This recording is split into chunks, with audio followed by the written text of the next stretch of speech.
Team days में 2,31,00,000 house holds में करीब 11 करोड़ से अधिक पॉपुलेशन को जो है चेक किया गया है और उनका डोर टू डोर सर्वे में उनके बारे में डिटेल लिया गया है।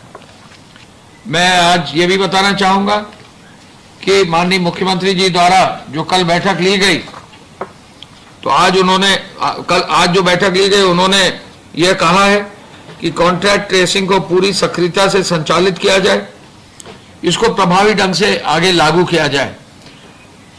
एक एक जिले की कॉन्ट्रैक्ट ट्रेसिंग का, जो बड़े जिले हैं उनका डिटेल पर समीक्षा की गई और जिन जिलों में कॉन्ट्रैक्ट ट्रेसिंग अभी पर्याप्त संख्या में नहीं हो रही है उनमें और तेजी लाने का निर्देश दिया गया है।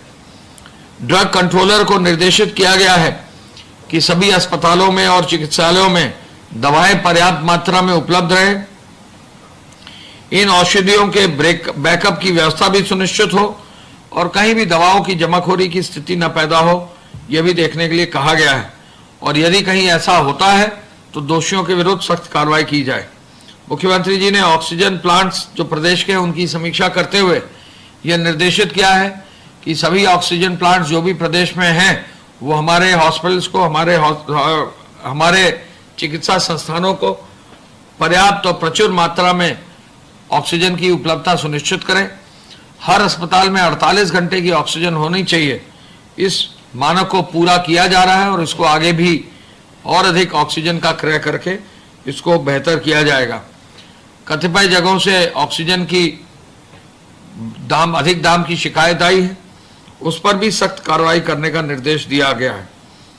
सभी अस्पताल, मेडिकल कॉलेज और चिकित्सा संस्थान के ऑक्सीजन की व्यवस्था की समीक्षा करने के लिए भी संबंधित अधिकारियों को निर्देशित किया है। लखनऊ, कानपुर नगर, प्रयागराज, गोरखपुर, वाराणसी, मेरठ के सभी मेडिकल कॉलेज और अस्पताल पूरी गुणवत्ता और क्षमता से कार्य करें, यह निर्देश दिया गया है। ड्रग कंट्रोलर इन जनपदों की दवाई और ऑक्सीजन की व्यवस्था बना के रखें और प्रदेश में दवाओं और ऑक्सीजन की आपूर्ति के लिए प्रतिदिन एक आख्या माननीय मुख्यमंत्री जी के कार्यालय जरूर उपलब्ध कराई जाए। मुख्यमंत्री जी ने कोविड अस्पतालों में चिकित्सकों, पैरामेडिक्स की पर्याप्त संख्या में उपलब्धता सुनिश्चित करने का भी निर्देश दिया है और स्वास्थ्य विभाग के अधीन कोविड चिकित्सालयों में बेड्स की संख्या को भी बढ़ोतरी करने का निर्देश दिया है। KGMU, SGPGI और RML अस्पताल जो हैं उनमें 1000 ICU बेड्स की अतिरिक्त व्यवस्था करने का भी निर्देश दिया है। कोविड-19 से बचाव के लिए, सुरक्षा के लिए जागरूकता फैलाना और 2 गज की दूरी, मास्क है जरूर, इस बात को सामने लाना बहुत जरूरी है। मुख्यमंत्री जी ने पब्लिक एड्रेस सिस्टम भी स्थापित करते हुए पूरे प्रदेश में जगह जगह पब्लिक एड्रेस सिस्टम से जागरूकता हो, यह निर्देश भी दिया गया है। आत्मनिर्भर भारत पैकेज के प्रभावी क्रियान्वयन का भी निर्देश दिया है। संबंधित विभागों को पैकेज के सफल क्रियान्वयन के लिए जो है लगकर काम करने का आदेश भी दिया है। मुख्यमंत्री जी ने ग्राम पंचायतों में सामुदायिक शौचालय और पंचायत भवन, जो सामुदायिक शौचालय और पंचायत भवन पूरे प्रदेश में बन रहे उसकी भी समीक्षा की और साथ साथ सॉलिड वेस्ट मैनेजमेंट के तहत खाद के लिए गड्ढे खोदकर कंपोस्ट तैयार करने का निर्देश देते हुए कहा है कि किसानों से इसको अच्छी खाद भी मिलेगी, गांव में कूड़ा भी निस्तारित होगा। मैं ये भी बताना चाहूँगा कि गृह विभाग की सूचना के अनुसार 188 में 2,24,465 मुकदमे दर्ज हुए हैं। प्रदेश में 71,792 वाहन सीज हुए हैं। 79 करोड़ रुपया जमा हुआ है। 4,36,000 से अधिक वाहनों के परमिट जारी किए गए हैं आवश्यक सेवाओं के लिए। 917 EC एक्ट की FIR दर्ज की गई है। 2,543 फेक न्यूज़ के मामले दर्ज किए गए हैं और कंटेनमेंट जोन जो हैं 20,626 कंटेनमेंट जोन में 1,223 थानों में 16,07,000 मकान में 91.16 लाख लोगों को चिन्हित करके उनको कंटेनमेंट जोन में रखा गया है। पॉजिटिव जो लोग हैं उनकी संख्या कंटेनमेंट जोन में 53,732 है। इन पर विशेष ध्यान देने का निर्देश दिया गया है।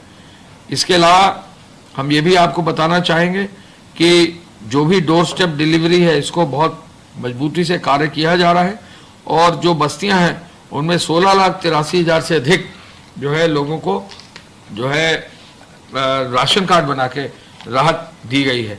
आज मुख्यमंत्री जी ने ईज ऑफ डूइंग बिजनेस के संदर्भ में समीक्षा बैठक ली है और निवेशक व आमजन को व्यवस्था को लाभ एक क्लिक में हो सके, यह निर्देश दिया है। सभी विभाग जो ईज ऑफ डूइंग बिजनेस के अंतर्गत आते हैं, सभी के संदर्भ में जहां जहां और बेहतर और तकनीक का इस्तेमाल करते हुए जो है आईटी का इस्तेमाल करते हुए ईज ऑफ डूइंग बिजनेस में ट्रांसपेरेंट एक मैकेनिज्म लागू करने का प्रश्न है, उसके संदर्भ में आज बैठक की गई। सभी अपर मुख्य सचिव, प्रमुख सचिव को यह निर्देश दिया गया कि इसको एक समयबद्ध रूप से 30 अक्टूबर तक इस पूरे कार्य को सुनिश्चित कर लिया जाए और प्रत्येक विभाग इसको जो है रिपोर्ट दे। निवेश मित्र पोर्टल से सभी विभागों को जोड़ा जाए, जिससे कहीं भी किसी भी प्रकार के किसी भी निवेशक को कोई भी अनुमति अगर दी जानी है तो उसको बहुत तेजी से लागू किया जा सके। जो ये निवेश मित्र पोर्टल है ये काफी प्रभावी है और आपके संज्ञान में है। प्रदेश माननीय मुख्यमंत्री जी के मार्गदर्शन में ईज ऑफ डूइंग बिजनेस में उसकी रैंकिंग द्वितीय नंबर पर आई है, तो इसको और आगे ले जाने का निर्देश उनका है और इसीलिए सभी विभागों के साथ आज बैठक करके ईज ऑफ डूइंग बिजनेस के अधीन जहां जहां भी मैनुअल मैकेनिज्म्स है उनको ऑनलाइन करने का निर्देश दिया गया। धन्यवाद। जय हिंद।